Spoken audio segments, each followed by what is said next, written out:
William کو انگلستان سے آئے 1 سال کے قریب ہو گیا، لیکن ابھی تک اسے خاص جگہ تعینات نہیں کیا گیا تھا۔ مختلف کمشنروں کے دفتروں میں ہی چھوٹے موٹے کاموں کی تربیت میں مصروف رکھا تاکہ کام پر نکلے تو پورے حساب میں ہو۔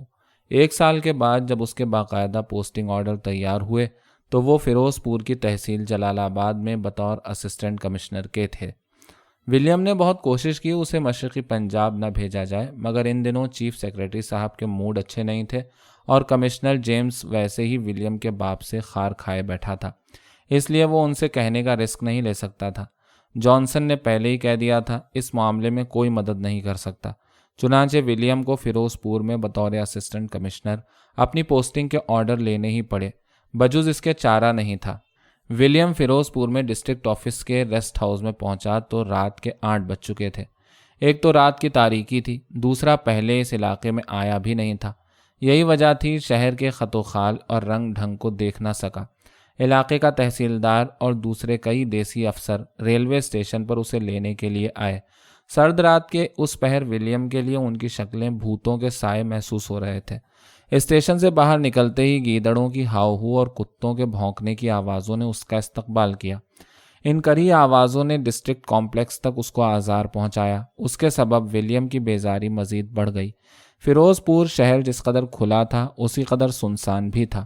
جیپ سے اترا تو اس نے دیکھا ہر طرف سناٹے کا سما ہے۔ 5-6 سکھ سنتری بندوقیں کاندھوں پر رکھے ستونوں کی طرح اٹینشن کھڑے تھے۔ غالباً انہیں بتا دیا گیا تھا کہ نئے صاحب آ رہے ہیں۔ چوکیدار اور سنتریوں نے تیزی سے سلام کیا اور ایک طرف کھڑے ہو گئے۔ ولیم نے چاروں طرف غائر نظر ماری۔ گیس کے ہنڈے جل رہے تھے جن کی پیلی روشنی ہلکی دھند میں مزید ٹھنڈی اور دھندلی ہو رہی تھی۔ گاہے گاہے دور سے بھونکتے کتوں اور چیختے گیدڑوں کی آوازیں اس دھند میں اور زیادہ اداسی پھیلا رہی تھیں۔ ایک افسر نے ولیم کا اٹیچی کیس پکڑ لیا، دوسرا عملہ چوکیدار کے ساتھ مل کر جیپ سے بقیہ سامان اتارنے لگا۔ اسی اثناء میں ولیم قدم بڑھاتا ہوا ریسٹ ہاؤس میں داخل ہو گیا۔ وہ کچھ دیر ضرور باہر کی ہوا دیکھتا، مگر سفر کی تھکاوٹ اور ٹھہرے ہوئے موسم نے اسے اس بات پر آمادہ نہ ہونے دیا۔ جب سامان اندر آ گیا اور تحصیلدار سمیت تمام عملہ سلام کر کے رخصت ہو چکا تو چوکیدار سامان کو ترتیب سے ایک طرف جمانے لگا۔ اس معاملے میں اس کی مدد ایک سب انسپکٹر از خود کر رہا تھا۔ اسی بہانے اس نے ایک بار ولیم سے گفتگو کرنے کی کوشش بھی کی، لیکن ولیم اپنی ہدایات مسلسل چوکیدار ہی کو دیتا رہا۔ سامان پوری طرح ترتیب سے لگ گیا تو ولیم نے سب انسپکٹر کو باہر جانے کا اشارہ کیا اور آرام سے کرسی پر دراز ہو کر چوکیدار سے مخاطب ہوا۔ مسٹر، آپ کا نام کیا ہے؟ چوکیدار پورے جوش سے آگے بڑھتے ہوئے بولا، جی صاحب بہادر، غلام کا نام نیاز الدین ہے، لیکن سب نجا کہتے ہیں۔ صاحب آپ حاکم ہیں، جس نام سے چاہیں بلا لیں۔ ولیم نے بغیر تاثر اور کیفیت پیدا کیے کہا، نو نیاز الدین، ہم آپ کو نیاز الدین ہی کہیں گے۔ پھر فوراً کرسی سے اٹھ کر بولا، نیاز الدین ہمارے نہانے کا بندوبست کرو، ہم جلدی آرام کرنا چاہتے ہیں۔ صاحب جی پانی گرم ہے، مجھے پتا تھا آپ آ رہے ہیں، اس لیے میں نے آپ کے آرام کا پورا بندوبست کر دیا ہے۔ نیاز الدین نے ایک کونے کی طرف اشارہ کرتے ہوئے ولیم کو داد طلب نظروں سے دیکھا، مگر ولیم کا چہرہ سپاٹ رہا۔ وہ بغیر کچھ کہے واش روم کی طرف مڑ گیا۔ نیاز الدین کو ولیم کے اس عمل سے تھوڑا سا دکھ ہوا، لیکن زیادہ تعجب نہ ہوا، کیونکہ وہ اس ریسٹ ہاؤس میں کئی برسوں سے چوکیدار ہونے کے سبب انگریز افسروں کے سپاٹ رویوں کا عادی ہو چکا تھا، بلکہ وہ اس بات سے خوش تھا کہ ولیم نے اس کے اصلی نام سے اسے مخاطب کیا تھا۔ گرم پانی سے نہا کر ولیم کی طبیعت میں تازگی کا احساس در آیا۔ ابھی کرسی پر بیٹھا ہی تھا کہ نیاز الدین نے یاد دلایا، کھانا تیار ہے۔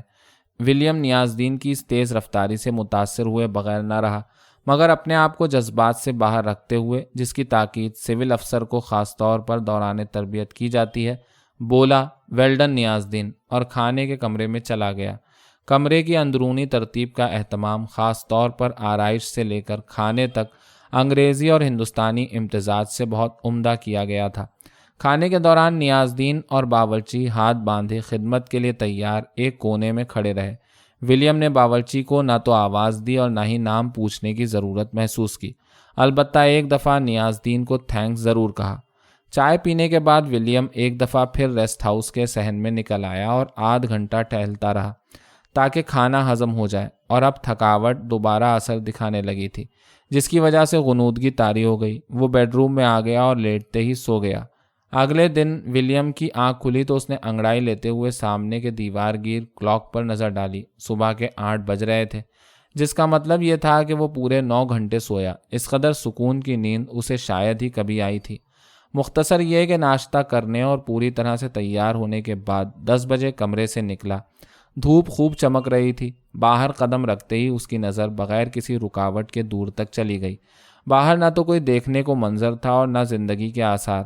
کچے میدان اور خاکستری آسمان کے درمیان فقط چند اجاڑ درخت ایک دوسرے سے دور اور روٹھے ہوئے دکھائی دے رہے تھے۔ ان ٹنڈ منڈ پیڑوں پر نہ کوئی پرندہ تھا، نہ گلہریوں کے آثار۔ ریسٹ ہاؤس کے گرد 2-4 کیکر، ایک برگد اور بے شمار اک کے پودے تھے جن کے اندر غالباً چوہیاں دوڑ رہی تھیں۔ کیکر کے پیڑوں کے نیچے تکلوں کی پھلیاں بکھری پڑی تھیں۔ ایک جانب کچھ سرسوں کے کھیت اور دوسری طرف شہر کی اجڑی عمارتیں تھیں۔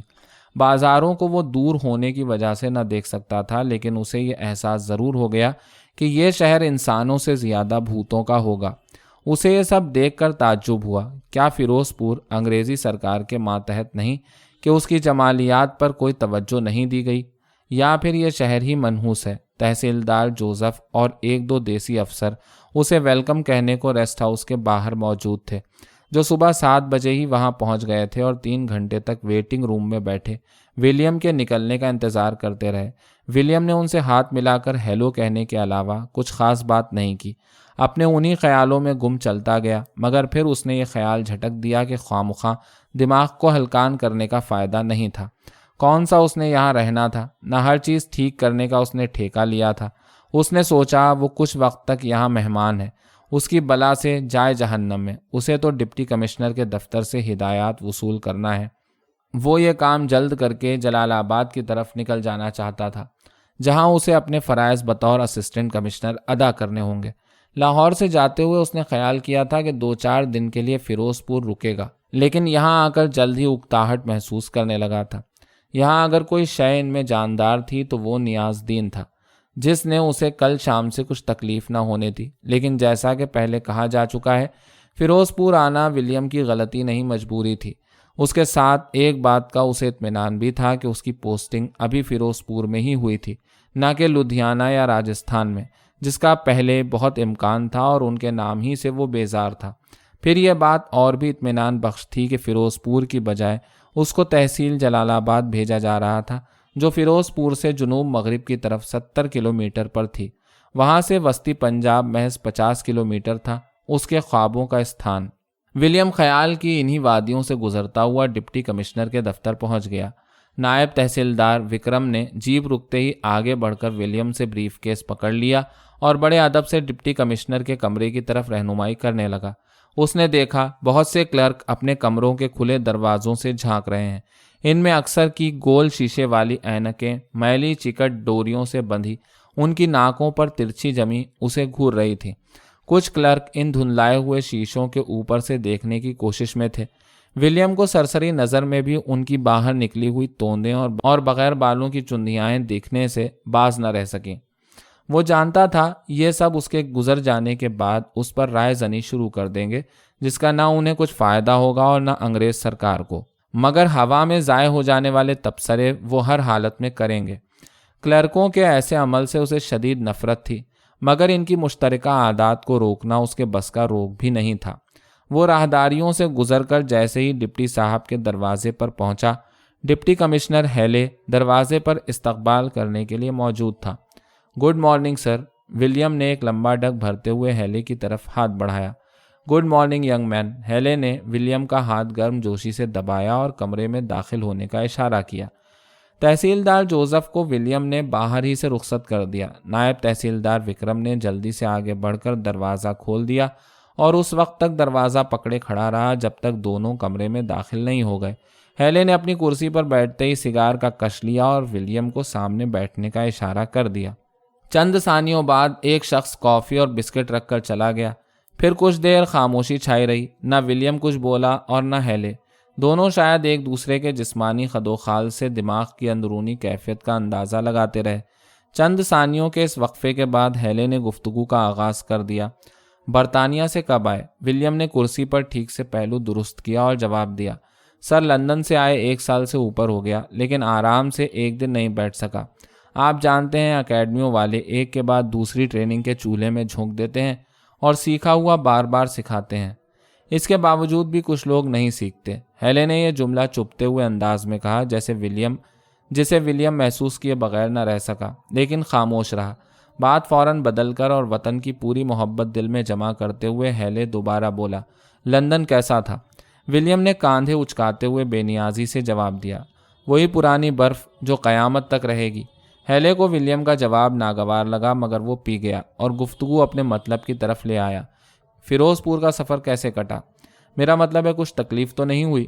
ولیم نے کافی کا گھونٹ پیتے ہوئے جواب دیا، بہت عمدہ سر، ریسٹ ہاؤس کا ملازم اچھا تھا۔ باتیں کرنے کے ساتھ ولیم کمرے کا جائزہ بھی لیتا جا رہا تھا۔ ہیلے کی میز اور کمرے کی اندرونی حیت واقعی برطانوی امپائر کی حیت کی عکاس تھی۔ 10 فٹ لمبی اور 6 فٹ چوڑی میز کے ایک کونے پر رکھا ہوا گلوب کچھ معنی رکھتا تھا۔ کمرہ انتہائی کھلا اور آرائش میں پروقار چیزوں کی نشاندہی کر رہا تھا۔ پردوں سے لے کر صوفوں تک اور سامنے کی دیوار پر برطانیہ کی وسیع سلطنت کے پھیلے ہوئے نقشے کسی بھی ملاقاتی کے دل پر حکومت کی جلالت اور اس کے نمائندے کی ہیبت پیدا کرنے کے لیے کافی تھے۔ ینگ مین، آپ کب تک جلال آباد جانا چاہتے ہیں؟ ہیلے جلد ہی مطلب پر آ گیا۔ ولیم، جسے حال ہی میں انگلستان میں 8 سال گزارنے پڑے تھے، جواب دینے کے معاملے میں اس کی طبیعت میں ایک ٹھہراؤ تھا۔ کچھ دیر کافی کی چسکی لینے کے بعد کمرے کو چند ثانیے گھورتا رہا، پھر اعتماد کے ساتھ بولا، سر میں آج ہی یہاں سے روانہ ہونا چاہتا ہوں، لیٹر جلد مل جائے تو خوشی ہوگی۔ ہیلے نے کچھ دیر ولیم کی نیلی آنکھوں میں، جن میں ہلکا سبز رنگ بھی گھلا تھا، دیکھتے ہوئے ایک بھرپور خاموشی کا سوال کیا، جس کا مطلب تھا جواب وضاحت طلب ہے۔ ولیم نے وضاحت کی، سر میری طبیعت یہاں اکتاہٹ کا شکار ہو رہی ہے، اس لیے اپنے کام پر جلد پہنچنا چاہتا ہوں۔ اوکے، ہم آپ کو آج ہی رخصت کر دیں گے، ہیلے نے فیصلہ کن انداز میں جواب دیا۔ بس کچھ ضروری معلومات آپ کے گوش گزار کرنا ہے، جن میں سے کچھ کا تعلق زبانی ہے اور کچھ تحریری۔ کیا زبانی معلومات ابھی نہیں مل سکتی؟ ولیم نے اب کے بے چینی کا مظاہرہ کیا۔ یس مسٹر ولیم، ہیلے نے کرسی سے اٹھتے ہوئے گفتگو کا آغاز کیا۔ آپ کے متعلق میرے پاس خاصی معلومات ہیں جو ہندوستان میں رہنے والے ایک انگریز افسر کے لیے خطرناک ہیں۔ رپورٹ کے مطابق آپ کمشنری کے لیے مناسب نہیں تھے۔ ان کا کہنا ہے آپ کے مزاج میں شوریدگی اور بعض شاعرانہ قباحتیں ہیں، لیکن ہوم منسٹری نے آپ کے اجداد کی سابقہ خدمات کے پیش نظر اس رپورٹ کو نظر انداز کر دیا اور پوسٹنگ لیٹر دے کر یہاں بھیج دیا۔ اب اس رپورٹ کو غلط ثابت کرنا آپ کے ذمے ہے۔ سر بات میری سمجھ میں نہیں آئی، ولیم نے پریشان ہوتے ہوئے کہا۔ ولیم، ہیلے دوبارہ بولا، اسٹیج پر آنے کے بعد اسٹیج سے باعزت اترنا زیادہ اہم ہے۔ آپ ایک ایسے ناٹک کی طرف جا رہے ہیں جس میں ایک سین ایک ہی بار شوٹ ہوتا ہے، ریاکٹ کرنے کی گنجائش نہیں۔ چنانچہ پہلی ہی بار پرفیکٹ ہونا ضروری ہے۔ جہاں اسٹیج کے اصولوں کی خلاف ورزی کی، وہیں ذلت اٹھاؤ گے۔ میرا خیال ہے آپ ہوم منسٹری کی عزت رکھیں گے اور اپنے اجداد کی بھی۔ ولیم کافی کی چسکیاں لیتے ہوئے ہیلے کی گفتگو سن رہا تھا۔ ہیلے کے چہرے کی سلوٹیں بھی غور سے دیکھ رہا تھا، جن میں ہر اس افسر کی طرح جب وہ سروس میں کچھ عرصہ گزار لیتا ہے بقراتیت جھلکنے لگتی ہے۔ ہیلے نے دونوں ہاتھ میز پر رکھ کر آگے جھکتے ہوئے گفتگو دوبارہ شروع کی۔ ولیم، تم ایک انگریز ہو، یہاں تمہاری حیثیت حاکم کی ہے۔ ہم یہاں کی زمین سے رومانس نہیں، حکومت کرنے آئے ہیں۔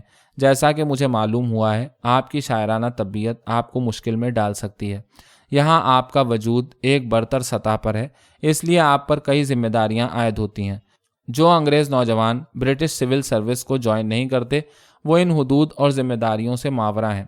ولیم، حاکم اور محکوم میں ایک فاصلہ ہوتا ہے، اسے قائم رکھنا حاکم کی ذمہ داری ہے۔ دیسی لوگوں کو انصاف فراہم کرو، لیکن عدل کے دوران تمہارا ظالم اور مظلوم سے فاصلہ برابر ہونا چاہیے۔ ان کے درمیان فیصلہ کر کے دونوں سے بے تعلق ہو جاؤ۔ اگر مقامی سے 100 دفعہ ملو تو ہر بار اجنبی کی طرح، کیونکہ تمہاری قربت اسے تمہاری ہیبت سے باہر کر دے گی، اور یہ بات قانون کو چھوٹا کرنے کے لیے کافی ہے۔ یہی قانون جو ہماری امپائر کا حقیقی ستون ہے۔ ہیلے تھوڑا سا پیچھے ہٹ کر سیدھا کھڑا ہو گیا اور گلوب کو دائیں ہاتھ کی انگلی سے گھما کر بات جاری رکھی۔ میرا خیال ہے ینگ مین، آپ میری بات کے سمجھنے میں مشکل محسوس نہیں کر رہے۔ ہندوستان ایک وسیع سمندر ہے جو انتہائی گہرا، تند و تیز موجوں سے بھرا ہوا ہے۔ حکومت یعنی ہم اس کی سطح پر ایک جہاز کی مانند تیر رہے ہیں۔ ہمیں اپنی بقا کے لیے ہر طرف سے ہوشیار اور متحرک رہنا ہے۔ اس کی ہولناکیوں پر قابو پانے کے لیے بے رحم طاقت چاہیے۔ جہاز کا ہر تختہ دوسرے سے بغیر فاصلے کے جڑا ہو، ورنہ سمندر کا اپنا وجود مستعار نہیں۔ وہ اپنی زمین پر کھڑا ہے، ہم اسے اٹھا کر نہیں لے جا سکتے، اس کی موجوں کو طغیانی سے نہیں روک سکتے۔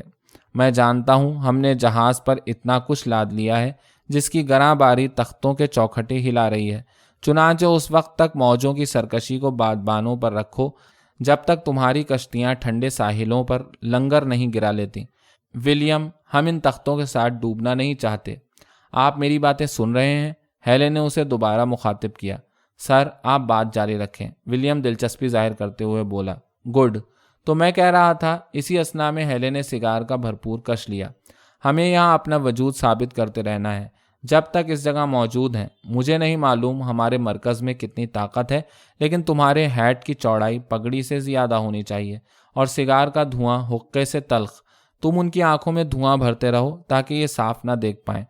اس کے بعد جو تمہاری اینک انہیں دکھائے یہ وہی دیکھیں، لیکن دھواں تمہاری اپنی آنکھوں کی طرف نہیں آنا چاہیے۔ اس کے بعد ہیلے آرام سے کرسی پر بیٹھ کر کچھ دیر کے لیے خاموش ہو گیا۔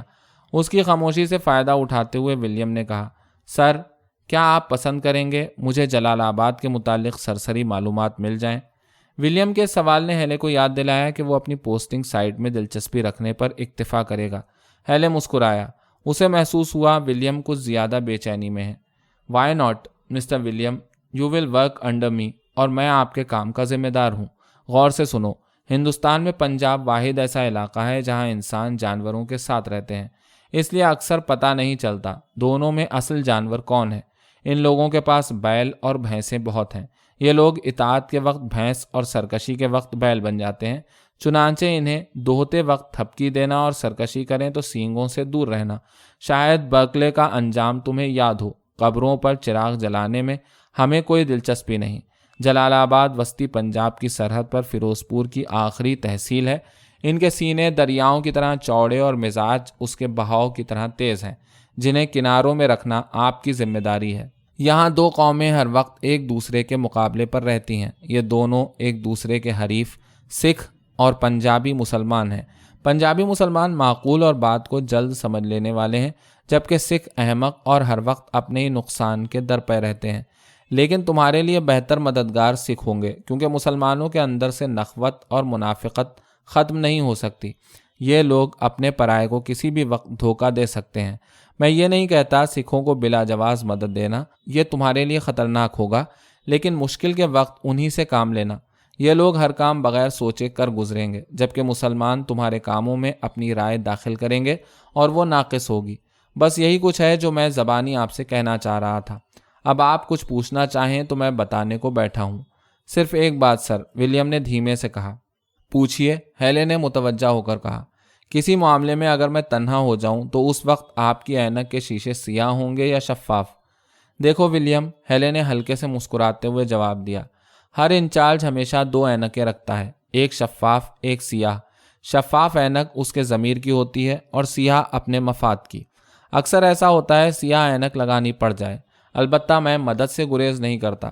پھر بھی آپ احتیاط سے کام لیتے رہیں۔ اتنا کہہ کر ہیلے کرسی پر دوبارہ بیٹھ گیا اور گھنٹی پر ہاتھ رکھ دیا۔ ولیم نے مسکرا کر اس کا شکریہ ادا کیا۔ اتنے میں ایک آدمی جس کے سر کے بال تقریباً اڑ چکے تھے اور گول پاجامے سے پیٹ ڈھولکی کی طرح اتنا باہر نکلا تھا کہ اس میں پاجامے کی بیلٹ چھپ چکی تھی، وہ ایک بڑی بھاری فائل لے کر اندر داخل ہوا۔ ہیلے نے اسے ولیم کی طرف اشارہ کر دیا، جس کا مطلب تھا یہ فائل صاحب کو دے دی جائے۔ جب فائل ولیم کے سامنے آئی تو ہیلے نے کہا، مسٹر ولیم، اس گیزیٹر میں آپ کو بہت کچھ مل جائے گا، اور آخر میں ایک اور مگر سب سے اہم بات دھیان میں رہے۔ یہ کہہ کر ہیلے اٹھ کر میز کی دوسری طرف سے ہوتے ہوئے سامنے آ کر کھڑا ہو گیا۔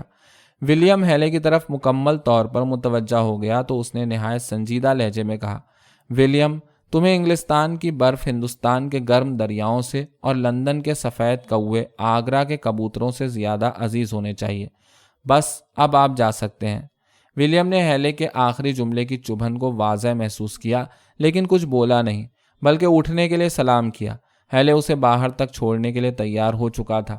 دونوں پورے وقار کے ساتھ جیسے ہی دفتر کے مرکزی دروازے پر آئے، دفتر کا پورا عملہ دو رویہ قطار میں مقامی حیثیت کا اعلان کرنے کے لیے موجود تھا، جنہیں آگے بڑھ کر ہاتھ ملانے کا حوصلہ تو نہیں تھا، البتہ اپنے ہاتھ ماتھوں پر ضرور لے آئے اور نائب تحصیلدار وکرم کو رشک کی نگاہوں سے دیکھنے لگے، کیسے اترا اترا کر ولیم کا بیگ پکڑے چل رہا تھا۔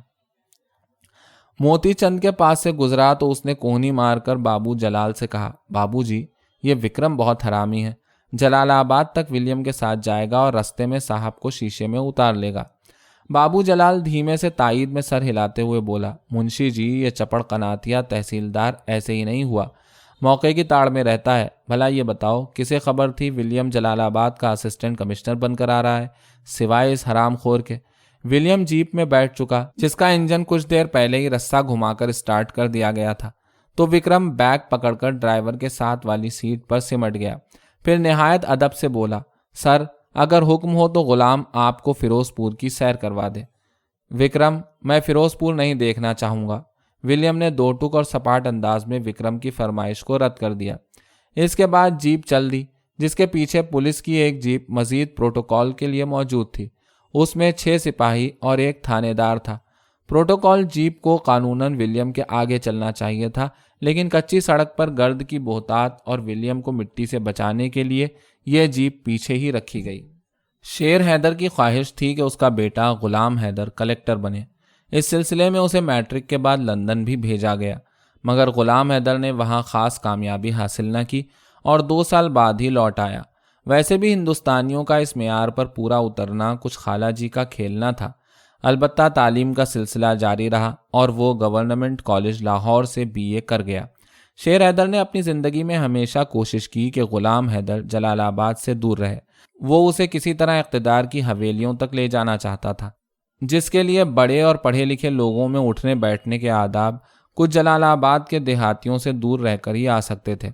اسی بات کے پیش نظر لاہور میں اس کے لیے ایک کوٹھی بنوا دی، جہاں 2-4 ملازم بھیج دیے گئے۔ اس طرح لاہور میں طویل قیام نے غلام حیدر کے مزاج میں ایک تہذیبی رچاؤ داخل کر دیا۔ پیسے کی کمی نہیں تھی، جس کے سبب اعلیٰ سوسائٹی اور کلبوں میں آمد و رفت کا سلسلہ بھی شروع ہو چکا تھا۔ انہی مشاغل میں بہت سے ایسے دوست نکل آئے جن کا تعلق اقتدار کے حلقوں سے تھا۔ ان میں خاص کر 2 دوست میجر رچرڈ اور نواب افتخار غلام حیدر سے کچھ زیادہ ہی شیر و شکر ہو گئے۔ میجر رچرڈ، جو بعد میں کرنل بن گئے تھے، ایک دفعہ غلام حیدر کے ساتھ سیر و شکار کے لیے جلال آباد بھی جا چکے تھے۔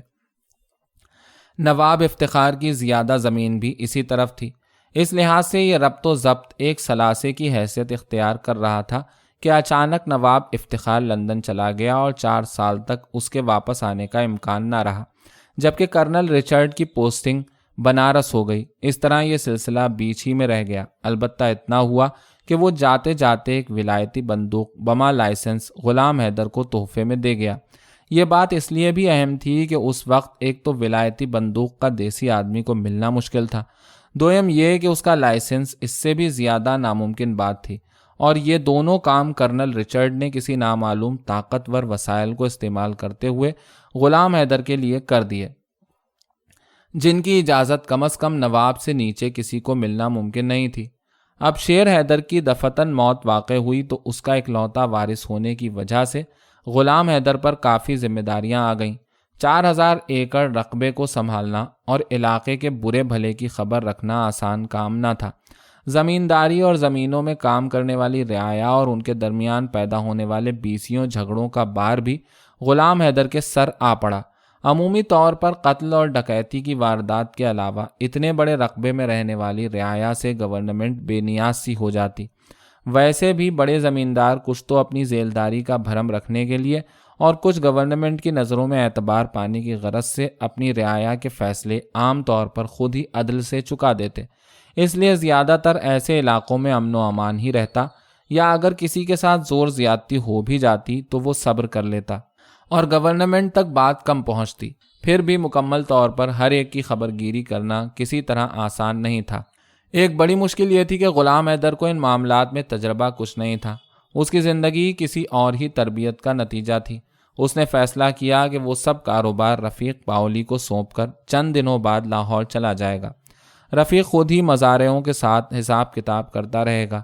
ویسے بھی شیر حیدر کی زندگی میں 90% کام رفیق پاؤلی نے اپنے ہی ذمے لے رکھے تھے اور اس سے زیادہ قابل اعتماد آدمی کوئی اور تھا بھی نہیں۔ شیر حیدر اسے چھوٹے بھائیوں کی طرح رکھتا تھا۔ سچ بات تو یہ ہے کہ رفیق پاؤلی نے کبھی اس کے اعتماد کو ٹھیس بھی نہیں پہنچنے دی تھی۔ شیر حیدر کی وفات کو 2 دن گزر چکے تھے۔ تمام برادری، شیر حیدر کے یار دوست اور غلام حیدر کے کچھ دوست، اس کے علاوہ ارد گرد کی رعایا، سینکڑوں لوگ حویلی میں جمع تھے۔ حویلی کیا تھی؟ ایک چھوٹا سا قلعہ تھا جس کی 4 دیواری 25 فٹ اونچی ضرور ہوگی، جو چھوٹی سرخ اینٹوں سے تیار کی گئی تھی۔ اس 25 فٹ اونچی اور 3 فٹ چوڑی دیوار پر، جس پر گھوڑا بھی دوڑ سکتا تھا، جگہ جگہ برج بنے ہوئے تھے اور برجوں پر چھوٹی چھوٹی محرابیاں اور طاق تھے جن میں رات کے وقت لالٹینیں روشن ہو جاتی۔ مرکزی دروازے کے سامنے ڈیوڑی 100 فٹ لمبی اور 40 فٹ چوڑی تھی۔ یہ 25 فٹ اونچی چھت والی ڈیوڑی بے شمار ڈاٹوں اور محرابوں کے سہاروں پر دور تک چلی گئی تھی۔ اسی طرح ڈاٹوں کے ساتھ بے شمار طاق اور محرابیں بنا دی گئیں۔ یہاں بھی یہ طاق زیادہ تر لالٹینیں جلانے کے کام آتے۔ لالٹینوں کے متواتر اٹھتے ہوئے دھوئیں سے سیاہ رنگ کا دبیس پلستر ڈیوڑی کی دیواروں پر چڑھ گیا تھا۔ ڈیوڑی چھوٹی سرخ اینٹوں سے تیار کی گئی تھی، مگر اب نہ کوئی ان اینٹوں کا رنگ اور نہ ہی سائز بتا سکتا تھا۔ البتہ سیاہ دھوئیں نے اس آباد ڈیوڑی کی ہیبت میں ایک طرح سے اضافہ ہی کیا تھا۔ ڈیوڑی میں ہر وقت 20-40 لوگ بیٹھے رہتے۔ ان میں کچھ تو معذور اور بے گھر تھے جن کا کام صرف 3 وقت کھانا اور گپے ہانکنا تھا۔ باقی ادھر ادھر سے مسافر یا داستان گو آن پڑتے۔ ان سب کا روزانہ کا کھانا شیر حیدر کے ذمے تھا۔ ایک دیگ صبح پک جاتی، ایک شام، اور ان کا پیٹ بھر جاتا۔ کپڑا لتا بھی عید بقرعید یہیں سے مل جاتا اور نہانے دھونے کو رہٹ وہاں جگہ جگہ تھے۔ ڈیوڑی کے علاوہ دیوار کے ساتھ ساتھ چاروں طرف 100 کے قریب کمرے تھے۔ ان میں اجناس، غلہ اور ضرورت کی دوسری اشیاء بھری رہتی۔ اسی احاطے کے درمیان سے ایک دیوار کھینچ دی گئی تھی جس نے جنوبی سمت کے حصے کو پورے احاطے سے الگ کر دیا تھا۔ اس کے اندر شیر حیدر کے اپنے رہنے کے مکان تھے۔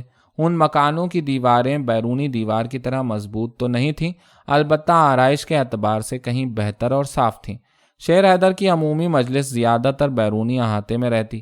پیپل کے 2 بڑے پیڑ حویلی کے بڑے صحن میں موجود تھے۔ ان کا سایہ احاطے کے صحن کی آدھی جگہ گھیر لیتا۔ وہیں گرمیوں میں شیر حیدر کی پرانی چارپائی لگ جاتی۔ سینکڑوں موڑھے اور چارپائیاں سامنے پڑے رہتے جن پر 20 لوگ ہمہ وقت موجود خوش گپیوں میں اپنا وقت کاٹتے۔ یہ دن سردیوں کے تھے، اس لیے چارپائیاں پیپلوں سے کافی ہٹ کے مغربی دیوار کے ساتھ لگی تھیں اور احاطہ 1 ایکڑ کھلا تھا۔ آج شیر حیدر کے صوم کا ختم تھا، اس لیے مہمان سینکڑوں کی تعداد میں جمع تھے۔ ان کی تواضع کے لیے 50 کے قریب دیگیں حویلی کے باہر قطاروں میں چڑھی ہوئی تھیں اور صبح 9 بجے ہی کا وقت تھا۔ دھوپ کی تمازت میں غلام حیدر چارپائی پر بیٹھا چاروں طرف سے پرسا دینے والوں میں گھرا تھا۔ سوئم کے ختم کے بعد پگڑی باندھنے کی رسم تھی جس کے لیے برادری والے سب دور نزدیک سے اکٹھے ہو رہے تھے۔ اس پس منظر میں ایک ایسا ماحول بن گیا جس کے پس پردہ تو علم کی کیفیت تھی، لیکن ظاہری طور پر شادی کی سی فضا بن چکی تھی۔ ہر کوئی شیر حیدر کے سابقہ کارنامے گنوا رہا تھا۔ کسی کو اس کا عدل و انصاف یاد آنے لگا۔ کوئی رو رو کر بتا رہا تھا کہ کس طرح بہشتی نے اس کی بیٹی کے جہیز کا بندوبست کیا۔ غلام حیدر سب کچھ بیٹھا خاموشی سے سنتا رہا۔ زنانہ حصے سے بین کی آوازیں بھی کچھ دیر بعد اس کے کان میں پڑ جاتی۔ یہ رونے والیاں گاؤں کی زیادہ تر وہ عورتیں تھیں جو ان کی رعایا میں شمار ہوتیں اور غلام حیدر کی والدہ کو خاوند کا پرسہ دینے آئی تھیں۔ سب کچھ دھیمے سے چل رہا تھا۔ اچانک رفیق پاؤلی تیز تیز قدموں سے چلتا ہوا غلام حیدر کی طرف آیا۔ چہرے پر پریشانی اور سراسیمگی نمایاں تھی۔ آتے ہی اس نے چپکے سے غلام حیدر کے کان میں کچھ کہا، پھر وہ دونوں پیپل کے دوسری طرف مشرقی دیوار کے پاس جا کر کھڑے ہو گئے۔ غلام حیدر کی زندگی میں چونکہ اس قسم کا پہلا تجربہ تھا، اس لیے اسے کچھ سمجھ نہیں آ رہا تھا کہ وہ کیا جواب دے اور ایسی صورتحال میں کس رد عمل کا مظاہرہ کرے۔ اس نے فیقے سے کہا، چاچا فیقے، اب آپ ہی بتاؤ ایسے معاملے میں کیا کرنا چاہیے؟ میری تو کچھ سمجھ میں نہیں آتا۔ بابا شیر حیدر اگر ہوتے تو وہ کیا کرتے؟ اس کے سارے کام تو آپ ہی کرتے رہے ہیں۔ رفیق پاؤلی کے لیے یہ ایک سٹپٹانے والی کیفیت تھی۔ شیر حیدر کے وقت اگر وہ اپنی مرضی سے کچھ فیصلے کر جاتا تھا تو فقط اس امید پر کہ مالک سر پر موجود ہے، کچھ غلط بھی ہو گیا تو سنبھال لیا جائے گا، یعنی اس کے برے بھلے کی ذمہ داری شیر حیدر پر ہی ہوتی۔ لیکن اب معاملہ بالکل برعکس تھا۔ رفیق پاولی نے سوچا کہ اب اگر وہ کوئی فیصلہ اپنی مرضی سے کر جائے اور اس کا نتیجہ غلط نکل آیا تو پھر نہ جانے کیا ہو، کیونکہ غلام حیدر ابھی ناتجربے کار لڑکا ہی ہے۔ وہ لاکھ شہر میں رہتے ہوئے تجربے کار ہو گیا ہو، مگر شیر حیدر کی بات تو پیدا نہیں ہو سکتی۔ ایسی صورتحال میں ظاہر ہے معاملے کو سنبھالنا مشکل ہو جائے گا۔ چنانچہ کچھ دیر الجھن کے ساتھ سوچتا رہا۔ غلام حیدر معاملہ بہت گمبھیر ہو چکا ہے۔ رفیق پاولی نے بے کسی اور بے چینی کی ملی جلی کیفیت میں پکڑی ایک طرف کر کے سر کھجایا۔ سودا سنگھ سے یہ امید نہیں تھی کہ وہ اتنی اونچی حرکت کرے گا۔ اس خنزیر نے عین پھوڑے کے اوپر سٹ ماری ہے۔ ادھر سارا شریکہ جمع ہے، اگر بات پھیلی تو لوگ پوچھ پوچھ کر کے کان کھا جائیں گے۔ چاچا رفیق، اب تو اس نے جو کرنا تھا کر دیا، غلام حیدر نے بے قراری سے کہا۔ میں نہیں سمجھتا کہ اس کا جواب دینا مشکل ہے۔ 20 ایکڑ مونگی کی تو خیر ہے، لیکن چراغ دین کے قتل کا کیا کریں؟ وہ بیچارہ تو بڑا وفادار ملازم تھا۔ جلد ہی کوئی حل بتا، میرا دماغ تپنے لگا ہے۔ کچھ کرتے ہیں سردار غلام حیدر، رفیق پاولی دوبارہ سر کھجاتے ہوئے بولا۔ پھر شریف کو آواز دی جو مہمانوں کو لسی پانی پلانے میں مصروف تھا۔ اس نے لسی کے جگ گلاس وہیں رکھے اور بھاگ کر رفیق پاولی اور غلام حیدر کے پاس آ گیا۔ رفیق نے اسے کہا کہ ایک چارپائی اٹھا کر یہاں لے آ، اور دیکھ نیاز حسین کو بھی یہیں پر بلا لے، اس سے کچھ بات کرنی ہے۔ شریف نے تھوڑی دیر میں چارپائی دہکتے ہوئے سرخ کوئلوں کے پاس مشرقی دیوار کے ساتھ رکھ دی۔ غلام حیدر اور رفیق تسلی سے اس پر بیٹھ کر معاملات پر غور کرنے لگے۔ اتنے میں نیاز حسین بھی آ گیا۔ غلام حیدر نے نیاز حسین سے کہا، بیٹھ جا اور جو کچھ ہوا ہے اس واقعے کی صاف صاف تفصیل بتا، لیکن ایک بات نہ بھولنا، تمہارے جھوٹ بولنے سے معاملہ خراب بھی ہو سکتا ہے۔ جو نقصان ہوا اور جس طرح چراغ دین کا قتل ہوا ہے، یہ بات بہت آگے تک بڑھے گی، اس لیے ابتدائی میں اگر غلطی ہو گئی تو کیس خراب ہو جائے گا۔ لہٰذا جو کچھ ہوا اور جیسا ہوا ہے وہ چھپانا نہیں، نہ ہی واقعے کو بڑھا چڑھا کر بتانے کی ضرورت ہے۔ ہم نے تمہارے چشمدید قصے پر ہی کیس کی بنیاد رکھنی ہے۔ نیاز حسین نے حقے کے 2-3 کش لیے جس کا پانی کچھ ہی دیر پہلے تبدیل کیا تھا، اور چلم میں نیا تمباکو ڈال کر اس میں تازہ کوئلے رکھے گئے تھے۔ اسے تمباکو کی کڑواہٹ ایک سرور سا دے گئی۔ مزید دھواں پھیپڑوں میں لے جانے کے لیے اس نے 2-3 کش مزید لے کر حقے کی نئے ایک طرف کر دی۔ بات بھائی جی یہ ہے، نیاز حسین نے واقعہ سنانا شروع کر دیا۔ گیدڑوں اور سوروں سے مونگی کی راکھی کے لیے میں اور چراغ دین روز کی طرح رات وہیں پر رک گئے۔ سوروں سے بچنے کے لیے کہ سوتے میں ہمیں پھاڑ ہی نہ کھائیں، 4 بانس زمین میں گاڑ کر ہم نے اس پر لکڑیاں باندھی اور اس کے اوپر پرالی پھینک کر 4 فٹ اونچا چھپر سا بنا دیا۔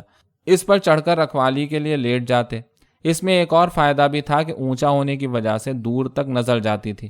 میں پورے کھیت کا چکر لگا کر آ گیا تھا، پھر ریگلے سے 2-3 پٹاخے بھی مار دیے کہ گیدڑ ویدڑ بھاگ جائیں۔ رات کے 2 پہر نکلے تھے، دھند نے چاندنی ختم کر دی تھی۔ پٹاخے مار کر ابھی میں نے ریگلا چھپر کے بانس کے ساتھ لگایا ہی تھا کہ دور سے ہمیں کچھ خسر پھسر سنائی دی۔ یہ جانور نہیں تھے بلکہ انسانوں کی آوازیں تھیں۔ پہلے تو مجھے شک پڑا کوئی راہگیر ہیں، مگر پھر جب تھوڑی ہی دیر بعد اندھا دھن مونگی کے کھیت میں ڈبر ڈبر ہونے لگی تو میں نے کہا چراغ دین دشمن آ گئے۔ اسی لمحے بے شمار قدموں کی آواز آنا بھی شروع ہو گئی۔ ایسے لگا مونگی میں درانتیاں چل رہی ہیں۔ ہم نے جلدی جلدی اپنی ڈانگوں پر چھویاں چڑھا لی اور ادھر ادھر دیکھنے لگے۔ منظر کچھ واضح نہیں تھا، پھر بھی سب کچھ نظر آ رہا تھا۔ بے شمار آدمی تھے، کچھ انھے منہ مونگی کاٹ رہے تھے، کچھ مونگی کے گٹھر اٹھا کر گڈھوں پر لاد رہے تھے۔ ہم حیران کہ یہ کیا ہو رہا ہے۔ چراغ دین نے کہا، نیازے ان کو للکار مار۔ سچی بات تو یہ ہے مجھے اتنے بندوں کو دیکھ کر حوصلہ نہ ہوا۔ میں نے کہا بھائی چراغ دین ہم 2 ٹیٹرو کیا کر لیں گے، مگر وہ نہ مانا، کہنے لگا نیازے یہ نہیں ہو سکتا، کل ہی ہمارا مالک فوت ہوا ہے اور آج اس کی فصل اجڑ جائے ہماری آنکھوں کے سامنے، بھلا یہ کیسے ہو سکتا ہے؟ ساری عمر شیر حیدر کا نمک کھایا ہے، میں تو انہیں جیتے جی مونگی نہ لے جانے دوں گا۔ کل کو لوگ کیا کہیں گے؟ دیکھو شیر حیدر کا عمر بھر کھاتے رہے، آج موقع آیا تو نمک حرامی کر دی، منہ دکھانے کے قابل نہیں رہیں گے۔ کیا لوگوں کو بتائیں گے کہ ہم چوڑیاں پہن کے بیٹھے تھے؟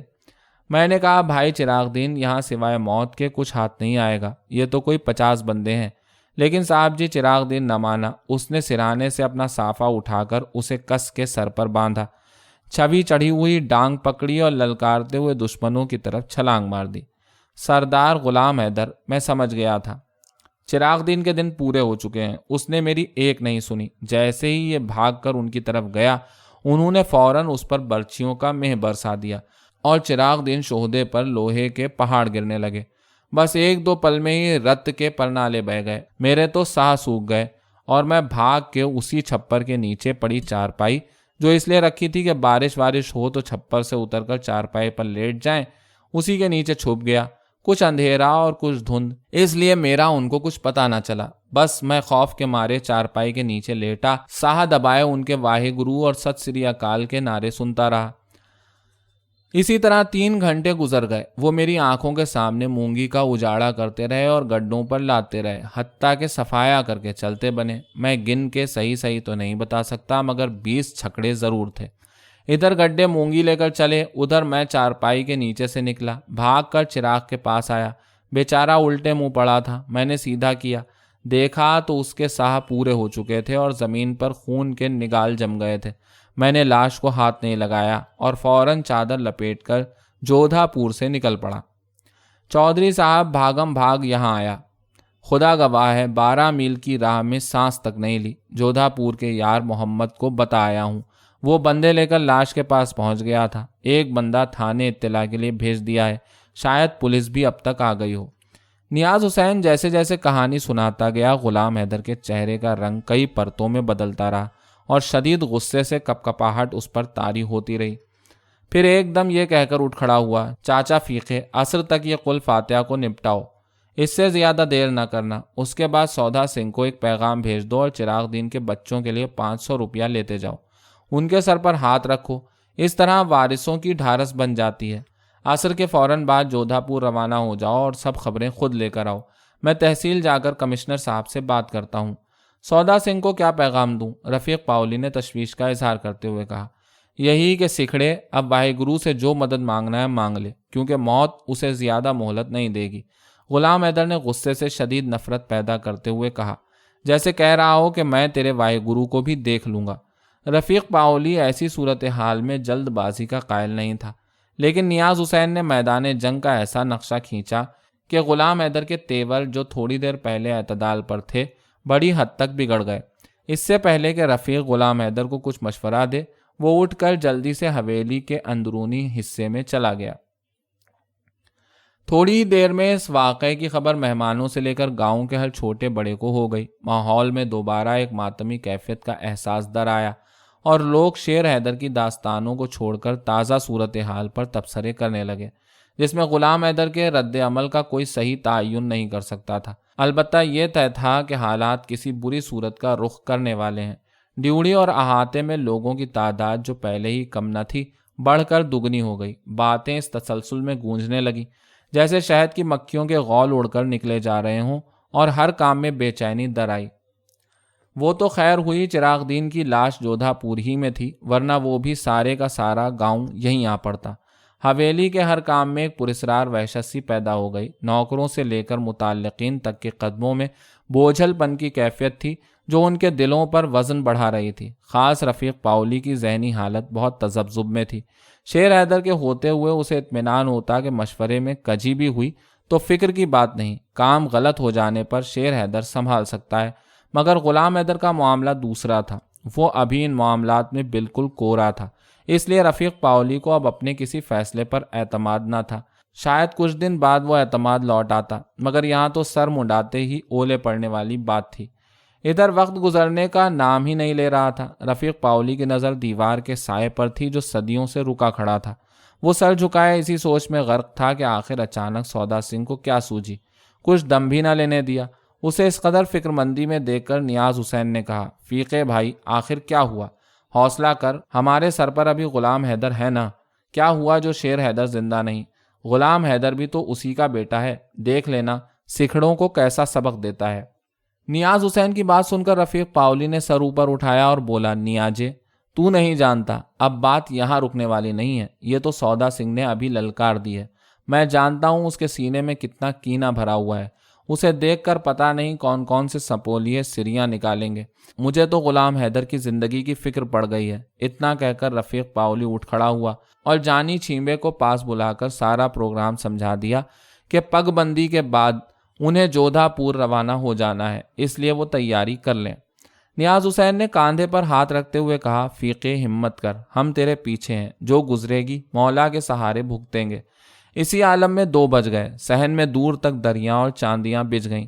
ختم نیاز کے لیے پھل اور چاولوں کی پراتیں الگ تھیں، جنہیں کاڑھے ہوئے ریشمی غلافوں سے ڈھانک دیا گیا۔ مولوی صاحب بھی آ چکے تھے۔ غلام حیدر سامنے بیٹھ گیا تو مولوی نے سورہ الحمد سے تلاوت شروع کی۔ تمام خلقت، جو کم سے کم 600 کے لگ بھگ تھی، چاندنیوں پر بیٹھ گئی۔ آیات کی تلاوت نے پوری خلقت اور خاص کر غلام حیدر کے دل میں سوز کی کیفیت پیدا کر دی۔ قرأت کچھ اس ملائمت سے جاری تھی کہ فی الوقت تکدر دور ہو گیا۔ غلام حیدر سمیت تمام لوگ تازہ حادثے کو بھول گئے اور طبیعتوں میں ٹھہراؤ سا آ گیا۔ اسی عالم میں شام کے 3 بج گئے۔ غلام حیدر کے سر پر پگڑی باندھی گئی۔ رعایا اور رشتہ داروں نے آگے بڑھ کر وفاداری کے حلف دیے۔ رفیق پاولی سارے عمل کے دوران سرخوشی کے عالم میں کھڑا تھا۔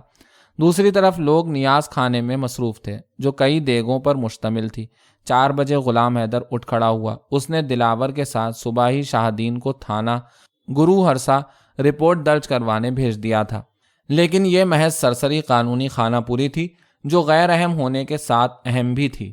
4 بجے ٹھیک رفیق پاولی شیدے، جانی چھیمبے، سلام علی اور گامے کے ساتھ جودھا پور روانہ ہو گیا، تاکہ معاملے کی پوری جانچ لے کر آئے اور چراغ دین کی بیوی کو غلام حیدر کی طرف سے پرسہ بھی دے۔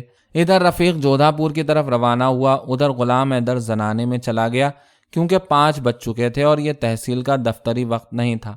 اس کے علاوہ سارے دن کی کلکل اور شور شرابے سے دماغ بھی بوجھل ہو چکا تھا اور اب نیند کے جھولے آنے شروع ہو گئے تھے، اس لیے تحصیل جانے کا پروگرام کل پر ملتوی کر دیا گیا۔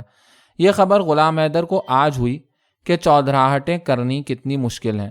غلام حیدر گھر میں داخل ہوا تو رونے والیوں کا شور ایک دم بڑھ گیا۔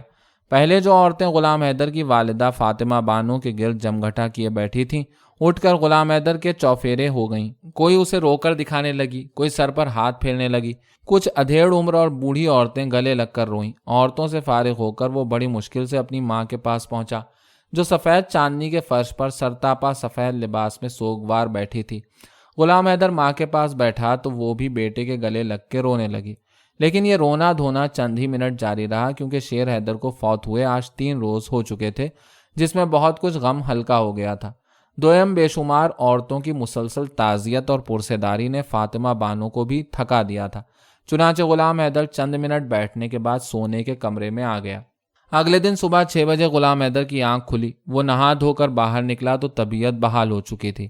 حویلی میں مہمان کچھ آگ کے گرد بیٹھے حقہ پی رہے تھے، کچھ چائے کی پیالیوں سے چسکیاں لے رہے تھے۔ غلام حیدر کو دیکھ کر سب اٹھ کھڑے ہوئے اور آگے بڑھ کر سلام کرنے لگے۔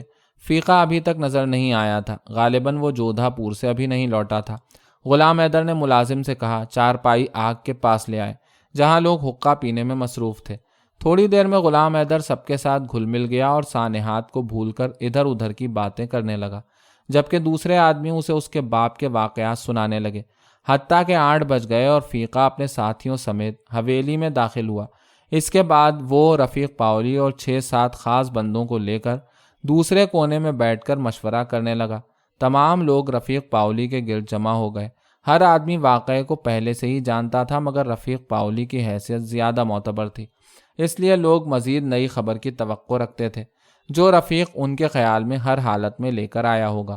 جب ہجوم بہت زیادہ ان کے گرد اکٹھا ہو گیا تو رفیق پاولی نے سب کو جھڑک کر پیچھے کر دیا۔ کوئلوں پر ہاتھ تاپتے ہوئے رفیق نے حقے کا کش لیا اور بولا، سردار غلام حیدر، ایک بات تو طے ہے کہ حملہ سودا سنگھ کے آدمیوں نے ہی کیا ہے، اور چھپ چھپا کر نہیں، کھلے عام کیا ہے۔ اتنے زیادہ چھکڑے اور آدمی سب کے کھرے جھنڈو والا کی طرف جاتے ہیں۔